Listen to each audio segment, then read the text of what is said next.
iti Ilocos Region, serbisyo caravan or caravan para kadagiti mangalap iti Ilocos Sur ken Uplan Baha, ijay Pangasinan na ipatungpal, dagita ken dumapay a damag iti region, iti daytoy a report.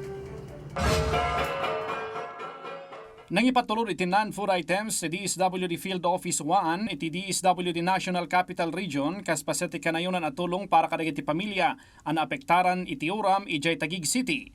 Karaman kadagiti na ipatulod nga ayuda ti hygiene kits ken sleeping kits adagos sa naiwaras kadagiti pamilya ang apektaran iti nasao nga insidente. Nang ipatungpal ti Bureau of Fisheries and Aquatic Resources Ilocos Region iti alon ng serbisyo caravan tapno makaypay iti nagduduma serbisyo ken tulong kadagiti mangalap ijay Narva kan Ilocos Sur. Karaman kadagiti serbisyo na ipaay ti libre a medical, legal, livelihood assistance ken daduma pay a serbisyo. Mainay iti selebrasyon ti Farmers and Fisher Folk Month. Baligi na ijaya ti 20 pesos tunggal kilo a repolyo ijay Bayambang, Pangasinan kaspaset ti inisyatibo ti lokal a gobyerno iti epekto ti krisis iti gasolina ken El Nino anang apektar iti pagbiyagan dagiti mannalon iti mankayan Benguet. Panggap ti aktibidad a maipaayan ti publiko iti nalaka a presyo tinateng ken makatulong kadagiti mannalon ken umili tapno makasubot damanen.